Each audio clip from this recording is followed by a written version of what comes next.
tout le monde, j'espère que vous allez bien. C'est l'avant-dernière semaine de l'année, la semaine de Noël. Je vous ai préparé un message guidé à 3 cartes, 3 énergies évolutives. Évidemment, voilà, tu prends que ce qui résonne, tu gardes ce qui te fait du bien, tu laisses le reste. C'est pas figé, c'est pas des vérités absolues, c'est une interprétation de comment, par les cartes, va se dérouler peut-être cette semaine. Voilà, peut-être pour certains mieux que pour d'autres. En tout cas, j'espère qu'elle sera belle et bonne. Donc, je m'appelle Delphine, je me présente rapidement. Il y a peut-être des gens qui ne me connaissent pas. J'ai appris le tarot depuis le confinement, une véritable révélation. Pendant 2 ans, j'ai fait des guidances gratuites à des gens que je ne connaissais pas, à qui j'ai fait du bien, qui m'ont fait du bien. Ça a été vraiment incroyable. Et donc, depuis, je continue. C'est devenu mon violon d'Ingres, ma nouvelle passion. Depuis bien 1 an maintenant, je propose du contenu gratuit sur YouTube, Facebook, Instagram. Et voilà. Donc par contre, voilà, comme c'est Noël, n'hésite pas à offrir des guidances si le cœur t'en dit, aux personnes que tu aimes. Si tu souhaites également aller plus loin, plus en profondeur, je propose vraiment des guidances donc personnalisées, mais pas chères du tout, très accessibles pour tout le monde. Donc n'hésite pas à demander des renseignements en MP sur le réseau social qui te convient.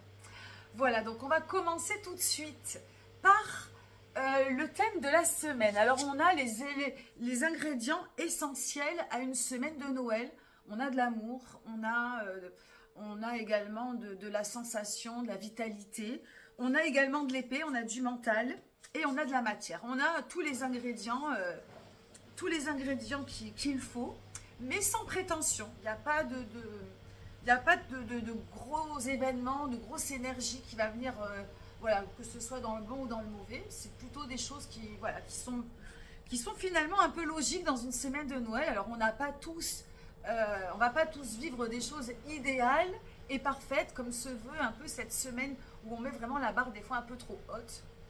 Donc on va rentrer un peu dans le détail. Donc le thème de cette semaine, c'est l'as de coupe. Donc j'ai toujours, voilà, l'as de coupe. Donc on voit pas très bien, mais je les mettrai plus sur Instagram, vous verrez. Donc l'as de coupe, c'est l'amour, les émotions, c'est ce gros potentiel, ces émotions qui coulent à flot dans le bonheur, dans la joie, dans la bonne humeur, dans l'expression de ce que l'on ressent. Donc ça, c'est pour la partie idéale. Mais aussi, ça peut être une semaine qui se veut triste, mélancolique. Tout le monde n'a pas... Il y a des bilans cette année qui ne sont pas forcément jolis pour tout le monde, très éprouvants, très fatigants. Et cette semaine peut aussi faire un peu déborder le vase. Et voilà, je l'espère évidemment pas, mais on ne peut pas toujours dire que des choses idéales et positives. En tout cas, le potentiel est là et j'espère que vous arriverez à renverser la vapeur. Donc, ou dans quelque chose de fluide et de beau, de joyeux dans un partage, ou bien dans le sens inverse. On va essayer en tout cas d'aller creuser un petit peu plus le pourquoi. Le début de semaine, c'est le 10 d'épée. Donc l'épée, c'est le mental.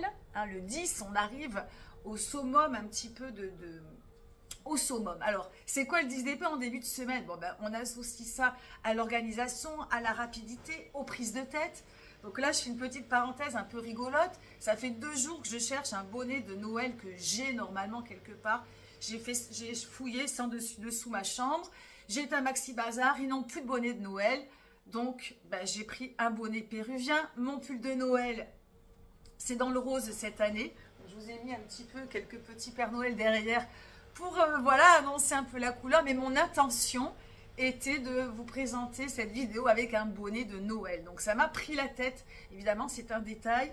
Les prises de tête peuvent être bien plus importantes. Mais du coup, voilà, on est dans l'organisation, dans la rapidité. On se met beaucoup de pression. Et en fait, il va falloir lâcher avec ça. Hein, d'ailleurs, ce qui vient après le 10 d'épée, techniquement dans le tarot de Marseille, c'est l'as de coupe. Et l'as de coupe, c'est qu'on lâche les chiens, on lâche tout. On lâche un peu le mental pour ouvrir le cœur, ouvrir nos émotions, lâcher prise. Et finalement, on est toujours plus haut que ce qu'on a envie de vivre sur l'instant présent. Ça doit rester du plaisir, ça doit rester un moment de bonheur. Voilà, le plus possible. Donc, dans ce 10 d'épée, peut-être que vous allez vous reconnaître là-dedans. Alors ça peut être aussi positif, hein. Moi je fais tout à la dernière minute et finalement ben, ça me plaît comme ça. J'arrive à me mettre dans l'ambiance à la dernière minute. Je ne suis pas quelqu'un d'organisé. Mais pour d'autres personnes, ça peut être des prises de tête, ça peut être douloureux. C'est aussi voilà, le fait d'arriver à la fin de l'année, de faire des bilans, de se rappeler que ça n'a pas été gai, que ça n'a pas été rose, que ça a été laborieux. Donc tout ça, ça vient, c'est un petit peu présent dans ce début de semaine. Milieu de semaine, donc on tombe à peu près, hein, il n'y a rien de fixe, mais on tombe à peu près dans le jour de Noël, reine de Pentacle. Pentacle, c'est quoi? C'est la matière, c'est le concret. La reine, elle est bien dans ce qu'elle met, avec son environnement. Donc on peut parler évidemment de sa famille, mais pas que. Moi, je n'ai pas ma famille aussi. Bon voilà, je reste accompagnée, mais il y a des personnes qui peuvent peut-être être seules. Cette reine de Pentacle, elle indique en tout cas d'être bien et de profiter ou pas, mais d'être dans votre... Voilà, c'est l'environnement. C'est un petit peu aussi des limites. Peut-être que cette année, vous vous êtes fixé. La reine, elle a peur de l'inconnu. Elle ne veut pas de nouveautés, elle ne veut pas de choses grandioses. Elle reste un peu confinée avec sa tribu.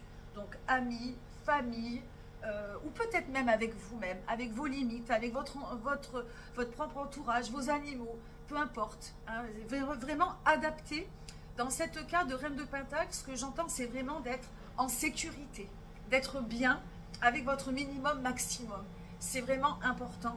Et je souhaite vraiment que ceux qui sont seuls ou qui n'ont pas forcément de famille ou qui n'ont pas l'occasion de fêter idéalement, entourez-vous dans la matière, entourez-vous concrètement de choses qui vous font du bien. Alors de la nourriture, si vous pouvez, faites-vous un ciné, faites-vous plaisir. Voilà, faites-vous plaisir et vivez ça en conscience. Des fois, vaut mieux être seul que mal accompagné.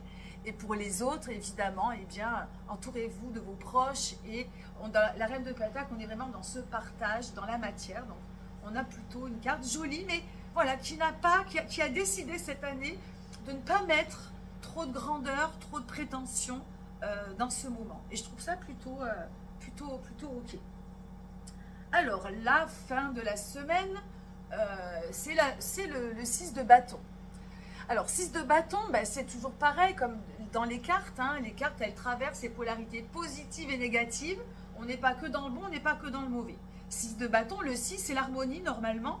Le bâton, dans la vitalité, dans son corps, dans son ancrage, on est bien. Et on est bien aussi avec les autres. Hein, dans les tarots illustrés, il y a beaucoup, dans le 6 de bâton, on n'est pas que seul. Moi, j'aime à dire que d'abord, on est bien avec soi et on peut ensuite partager avec les autres. Mais ce 6 de bâton, il peut aussi amener de la frustration, de l'énervement, de la révolte. Alors, en conséquence ou pas de Noël, je ne sais pas. On est de toute façon en fin d'année, on est de toute façon dans une période qui fatigue. Et ce 6 de bâton, il peut venir réveiller des choses qui révoltent, belliqueuses un petit peu, qui énervent. Mais dites-vous toujours que c'est un mal pour un bien. Dis-toi, parce que j'aime plus vous voyez, maintenant je préfère m'adresser à toi. Dis-toi que c'est un mal pour un bien et que c'est peut-être avec ce bilan de l'année ou ce bilan de cette semaine qui va te permettre d'accéder à tes nouveaux plaisirs, à toi, différents de Pierre, Paul et Jacques. Peut-être que jusqu'à présent, bah, tu imaginais tes plaisirs de telle et telle manière, avec peut-être voilà, des excès ou pas. Et là, peut-être qu'aujourd'hui, parce que tu es fatigué, parce que ça ne te va plus, parce que tu n'es plus bien avec telle ou telle personne, en fait, tout ça, ça vient remuer des choses chez toi. Et ça peut, voilà, c'est un mal pour un bien, ça peut venir ouvrir sur de nouveaux plaisirs, sur une nouvelle harmonie. Peut-être que tu as besoin de moins pour être bien, peut-être que tu as besoin de plus, peut-être que tu as besoin d'autres personnes, peut-être que tu as besoin, peu importe. Donc, en fait, dans cette finalité, pour résumer, où tu finis la semaine en harmonie totale avec la machine à filmer vient de se terminer, où tu finis donc dans une harmonie, une belle vitalité, de la joie, des choses voilà qui vont bien, ou alors, eh bien voilà, ça va peut-être être un mal pour un bien qui va venir t'indiquer eh bien, les prémices de ce que tu veux voir venir pour la nouvelle année, l'année 2025. Voilà ce que je peux te dire pour voilà, ce message guidé à 3 cartes. Je te prépare, c'est en cours, signe par signe, des messages écrits. Alors, je vais peut-être te l'envoyer pour Noël. Bon, mais c'est des messages qui sont vraiment valables pour le début d'année 2025. Tu les auras peut-être à Noël et des vidéos sur YouTube, signe par signe, bien sûr. Voilà, n'hésite pas à liker, à partager, à me laisser un commentaire voilà, pour m'encourager, pour me dire si c'est OK pour toi. Je te souhaite évidemment de merveilleuses fêtes de Noël. Encore une fois, voilà, dans ce que tu aimes. Fais ce que tu aimes. C'est vraiment le plus important, que tu sois seul ou accompagné. Voilà, ça doit être du bonheur. Et voilà, j'espère que pour les autres, voilà, pas trop de tristesse, le plus d'amour possible. En tout cas, moi, je vous envoie beaucoup d'amour. Et je vous dis à très bientôt, à la semaine prochaine. Joyeux Noël à tous, bye bye.